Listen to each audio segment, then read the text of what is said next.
من الشیطان الرجیم بسم اللہ الرحمن الرحیم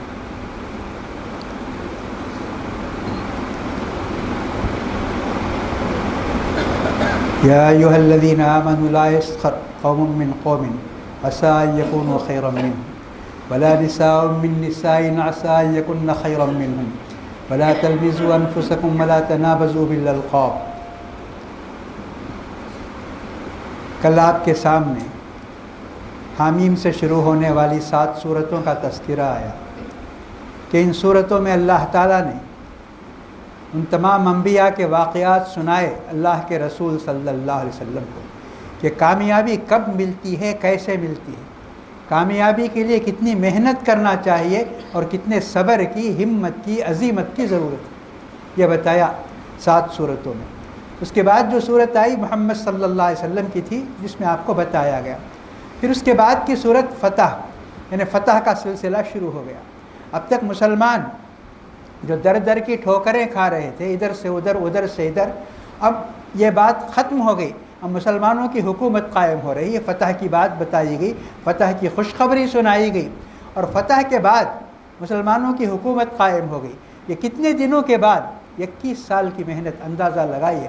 آج ہم بھی کوشش کرتے ہیں کامیابی کے لیے، لیکن چاہتے ہیں کہ صبح کامیابی مل جائے، شام میں کامیابی مل جائے، لیکن یہاں 21 سال لگے کامیاب ہونے کے لیے، اور کوشش بھی کیسی آپ جانتے ہیں۔ محمد صلی اللہ علیہ وسلم نے کیسی کوشش فرمائی اور آپ کے صحابہ کرام نے اس راہ میں کیا کیا برداشت کیا، اس کے بعد کامیابی نصیب ہوئی۔ تو اب مسلم اسٹیٹ بن گیا، اسلامی مملکت بن گئی، تو اس کے کچھ آداب بتاتا ہے اللہ تبارک و تعالیٰ سورہ حجرات میں۔ سورہ حجرات 2.5 صفحے کی صورت، 2.5 صفحے کی، اس میں اللہ تعالیٰ نے سارے ہی آداب بتا دیے۔ فرمایا کہ اللہ اور اللہ کے رسول کی بات کے آگے تمہیں اپنی بات نہیں کرنا چاہیے، نہیں رکھنا چاہیے، جو اللہ کا حکم ہے اس کے آگے سر جھکانا چاہیے، اور رسول اللہ صلی اللہ علیہ وسلم کے فرمان کے آگے تم اپنی ہر چیز کو قربان کرنا چاہیے، یہ بتایا۔ تو صحابہ کا عمل ایسا تھا، ان کا اخلاق ایسا تھا، ان کی اطاعت ایسی تھی۔ ایک آیت میں، اسی میں سورہ حجرات کی آیت میں فرمایا لا ترفعوا اصواتکم فوق صوت النبی، رسول اللہ صلی اللہ علیہ وسلم کی آواز کے مقابلے میں تمہاری آواز اونچی نہیں ہونا چاہیے، فرمایا۔ اس کا معنی اور مطلب بہت کچھ ہے، لیکن ایک صحابی آنا چھوڑ دیے مجلس میں، پوچھے تو ان سے کہا گیا، تو انہوں نے کہا کہ میری آواز ذرا اونچی ہے، میں آپ سے بات کروں گا تو آپ کی آواز سے میری آواز اونچی ہے، اس لیے میں آنا چھوڑ دیا، یہ انہوں نے کہا۔ یہ ان کی جذبہ اطاعت تھا، اور وہ لوگ اتنے سیدھے اور سادے تھے۔ یہ بھی سورہ حجرات کی ہی باتیں میں آپ کو بتا رہا ہوں، اتنی تعلیم ہے اس میں کہ وہ آتے تھے آپ سے ملنے کے لیے، رسول اللہ صلی اللہ علیہ وسلم کی حیثیت جانتے ہیں آپ، مرتبہ جانتے ہیں، مقام جانتے ہیں، آپ سید الانبیاء ہیں، وہ گھر کے باہر کھڑے ہو کر آپ کو بلاتے یا محمد اخرج الینا کہتے، اے محمد باہر آئیے کہتے۔ آپ کو تکلیف ہوتی اس سے، لیکن آپ اپنی زبان سے کہتے نہیں مجھے تکلیف ہوتی ہے، یہ آپ کا اخلاق دیکھ لیجیے۔ آپ تکلیف ہوتی ہے آپ کو، کیونکہ وہ آپ کے آرام کا وقت ہوتا ہے یا کوئی بھی مصروفیت کا وقت ہوتا، باہر کھڑے ہو کر آواز دیتے یا محمد اخرج الینا، آپ کو تکلیف ہوتی ہے، آپ باہر آ جاتے لیکن کہتے نہیں ان سے۔ تو اللہ تعالیٰ فرماتا ہے ان الذین ینادونک من وراء الحجرات اکثرهم لا یعقلون، جو لوگ باہر کھڑے ہو کر آپ کا نام لے کر آپ کو بلاتے ہیں وہ کم عقل ہیں۔ وَلَوْ أَنَّهُمْ صَبَرُوا حَتَّى تَخْرُجَ إِلَيْهِمْ لَكَانَ خَيْرًا لَهُمْ، اگر وہ صبر کرتے جب آپ باہر نکلیں گے تب وہ آپ سے بات کریں گے، یہ بہت بہتر ہوتا۔ تو ان کی اس گستاخی اور بے ادبی کو اللہ تعالیٰ سنا کر کہتا ہے، سزا کی بات نہیں کرتا، کہتا ہے خیر انہوں نے غلطی کی، اللہ تعالیٰ ان کو معاف کرے گا۔ سب چیزوں کو دیکھیے آپ، اتنی بڑی غلطی، اتنی بڑی گستاخی، اللہ تعالیٰ یہ نہیں کہتا کہ ہم ان سے ناراض ہیں، بلکہ کہتا ہے انہوں نے غلطی کی، اللہ تعالیٰ معاف فرمائے گا۔ پھر اس کے بعد اسلامی سلطنت میں اللہ تعالیٰ ایک اہم بات یہ بتاتا ہے کہ افواہیں پیدا ہوں، لوگ ادھر ادھر کی باتیں کریں گے، بے بنیاد باتیں کریں گے، ان باتوں کو سن کر تم طیش میں نہیں آنا، غصے میں نہیں آنا، تحقیق کر لو یہ بات صحیح ہے یا غلط ہے، اس کے بعد کوئی قدم اٹھانا، یہ بات بھی اللہ تعالیٰ اس صورت کے اندر بتایا۔ پھر اس صورت میں یہ بات بتایا کہ مسلمانوں کو مل جل کر رہنا چاہیے۔ انما المؤمنون اخوۃ، فرمایا بھائی ہیں، فرمایا بھائی بھائی ہیں، اور 2 قسم کے بھائی ہیں فرمایا اللہ تعالیٰ نے، 2 رشتے ہیں مسلمانوں کے درمیان، ایک رشتہ خاندان کا ہے، حسب نسب کا ہے، دوسرا رشتہ ایمان کا ہے۔ دو لحاظ سے یہ بھائی ہیں، ان کو ہمیشہ مل جل کر رہنا چاہیے، ان کو لڑنا نہیں چاہیے، دو جماعتوں کو، دو قبیلوں کو، دو ملکوں کو نہیں لڑنا چاہیے۔ یہ سارے اصول بتائے اللہ تعالیٰ نے۔ اور اگر کبھی یہ لڑائی کرتے ہیں تو بقیہ لوگوں سے کہا کہ سب مل کر ان کی لڑائی کو روکو اور ان کے درمیان صلح پیدا کرو، اور اگر کوئی صلح کو مانتا نہیں ہے سب مل کے اسے مارو۔ تعلیم دیکھیے آپ، یہ اللہ تعالیٰ سکھاتا ہے۔ آج کیا ہو رہا ہے مسلم ملکوں کے درمیان؟ کون لڑتا ہے بتائیے؟ کسی بھی ملک کو آپ لے لیجئے، سیریا کو لے لیجئے، عراق کو لے لیجئے، افغان کو لے لیجئے، لیبیا کو لے لیجئے، یمن کو لے لیجئے۔ اگر قرآن کے احکام پر عمل ہوتا تو یہ تصویر نہیں ہوتی مسلم ممالک کی۔ اللہ تعالیٰ فرماتا ہے کہ اگر دو ملک ہوں یا دو جماعتیں ہوں یا دو قبیلے ہوں، لڑائی کرتے ہیں تو ان کے درمیان صلح کراؤ، ہر ممکن کوشش سے صلح کراؤ، اگر کوئی نہیں مانتا ہے تو سب مل کر اسے مارو، یہ کہتا ہے اللہ۔ پھر اس کے بعد سب کو بھائی بھائی بن کر رہنے کے لیے ضروری ہے کچھ اخلاقی خوبیوں کی، اخلاقی خرابی نہیں ہونی چاہیے۔ اس کی تعلیم ہے، بہت لمبی تعلیم ہے، یعنی 2.5 صفحے ہی ہے پوری صورت، لیکن اس میں اللہ تعالیٰ نے بتا کوئی کسی کو حقیر نہ سمجھے، کوئی کسی کو ذلیل نہ سمجھے، کوئی کسی سے جھوٹ نہ کہے، اور کوئی کسی کو دھوکہ نہ دے، اور کوئی کسی کو ذلیل نہ کرے۔ مردوں سے بھی کہا اور عورتوں سے بھی خصوصیت کے ساتھ کہتا ہے، ولا نساء من نساء کہتا ہے، کیونکہ عورتوں کے اندر ذرا ایک عادت ہوتی ہے ایک دوسرے کو کمتر سمجھنے کی، تو اس لیے خصوصیت کے ساتھ عورتوں کا سے خطاب کر کے اللہ تعالیٰ فرماتا ہے عورتوں کو نہیں کرنا چاہیے، بدگمانی سے پرہیز کرنا چاہیے، غیبت نہیں کرنا چاہیے، کسی قسم کا طعنہ اشاروں سے، آنکھ کے اشارے سے، زبان سے، ہونٹ سے نہیں دینا چاہیے۔ یہ سب پوری تعلیم ہے۔ اور کسی کو برے نام سے نہیں بلانا چاہیے۔ پھر اس کے بعد مسلمانوں کو بتایا کہ تمہارے 2 رشتے ہیں، حسب نسب کا ایک رشتہ ہے خاندان کا، اور دوسرا رشتہ دین کا ہے۔ پھر ساری دنیا کے انسانوں کا ذکر کرتے ہوئے فرماتا ہے یا ایھا الناس انا خلقناکم من ذکر و انثی، اے لوگو تمہارا کوئی بھی مذہب ہو، تمہارا کوئی بھی وطن ہو، جان لو تم سب ایک ماں باپ کی اولاد ہے۔ فرماتا ہے رب العالمین کا یہی مطلب ہے۔ دیکھیں ہم دوسروں کو کہتے ہیں وہ غیر قوم کے، وہ غیر ہیں، اللہ تعالیٰ کہتا ہے سب تمہارے بھائی ہیں، ایک ہی ماں باپ کی اولاد ہیں، سب کے باپ آدم ہیں اور سب کی ماں حوا ہے۔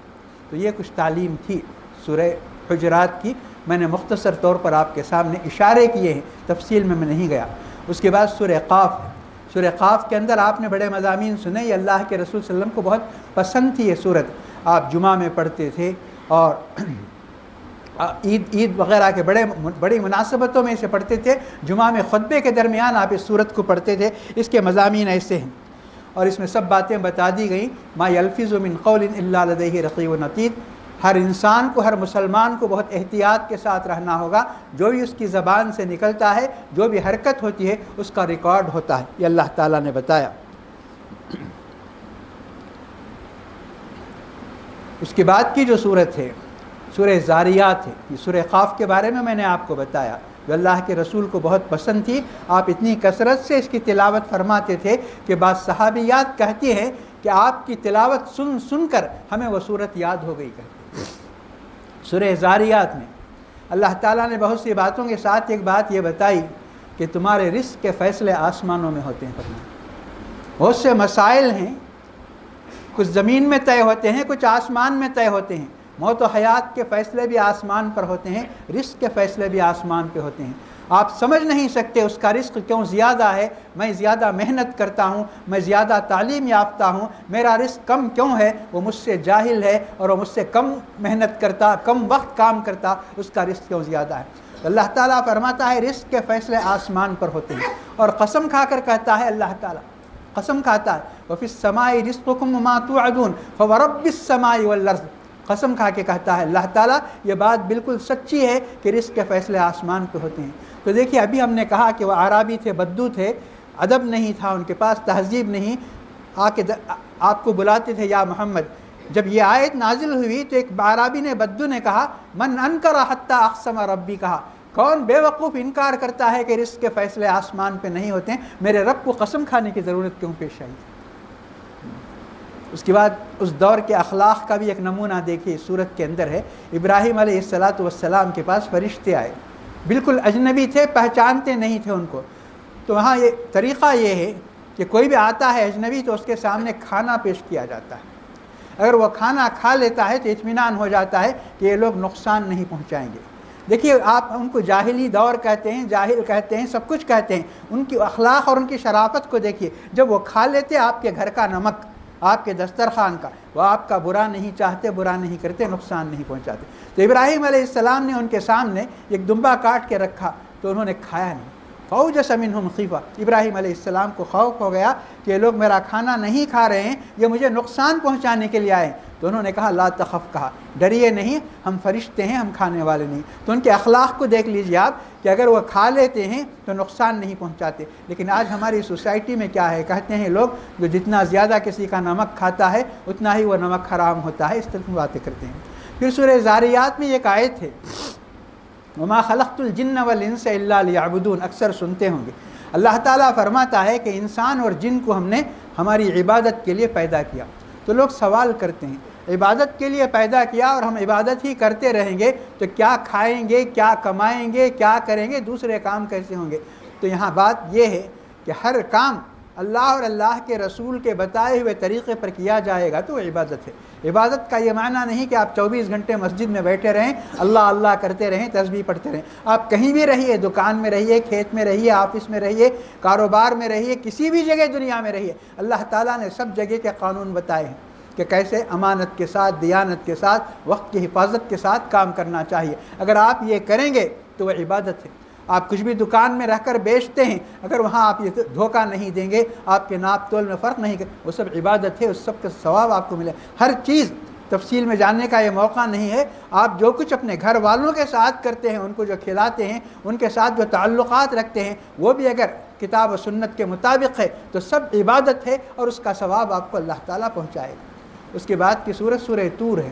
سورہ طور میں اللہ تعالیٰ پوچھتا ہے کافروں سے، جنہوں نے دنیا میں جب جہنم کا ذکر کیا جاتا تھا، دوزخ کی آگ کا ذکر کیا جاتا تھا، بڑا مذاق اڑاتے تھے، دوزخ کا مذاق، آگ کا مذاق۔ تب آگ کے سامنے ان کو رکھ کر اللہ تعالیٰ پوچھتا ہے افسحر ھذا ام انتم لا تبصرون، پوچھتا ہے اب دیکھ لیا آگ کو، اب بتاؤ یہ جادو ہے یا دھوکہ ہے، نظر کا کیا ہے بتاؤ۔ اب داخل ہونا ہے اس میں، چاہے صبر کرو یا رو چلاؤ، لیکن تمہیں اس آگ کے اندر رہنا ہے، یہ اللہ تعالیٰ فرماتا ہے۔ پھر اس کے بعد ایک آیت میں اللہ تعالیٰ سورہ طور ہی کی آیت میں فرمایا جو لوگ نیک ہوتے ہیں اور اپنے بچوں کی اچھی تربیت کرتے ہیں، ہم ان کو ان کے بچوں کے ساتھ ملا دیتے ہیں، یہ اللہ تعالیٰ نے فرمایا۔ یہ بہت بڑی خوشخبری ہے۔ اس کے بعد کی جو سورت پڑھی گئی اس میں اللہ تعالیٰ، سورہ نجم اس کا نام ہے، اس میں اللہ تعالیٰ ایک سوال کرتا ہے ام للانسان ما تمنا، ہم نے انسان کو پیدا کیا، انسان کے سینے میں دل رکھا اور اس دل میں ہزاروں خواہشیں ہیں۔ اب سوال کرتا ہے اللہ تعالیٰ کیا تمہاری ہر خواہش پوری ہوئی؟ پوچھتا ہے۔ کون انسان ہے، اگر بڑے سے بڑا بادشاہ بھی ہو، کچھ بھی ہو، اس کا جواب کیا دے گا؟ میری پوری خواہشیں پوری نہیں ہوئی، یہی کہے گا۔ تو پھر کہتا ہے اللہ تعالیٰ تم چاہتے ہو کہ تمہاری ہر خواہش پوری ہو، آخرت پر ایمان رکھو، آخرت میں تمہارا دل جو چاہتا ہے وہ سب تمہیں ملے گا۔ یہ اللہ تعالیٰ خود سوال بھی کرتا ہے اور جواب بھی دیتا ہے۔ اس صورت کے مضامین بہت دل ہلا دینے والے مضامین ہیں، کیونکہ کفار جو قرآن کے خلاف تھے، اسلام کے خلاف تھے، ان کے سامنے رسول اللہ صلی اللہ علیہ وسلم نے اس صورت کی تلاوت فرمائی۔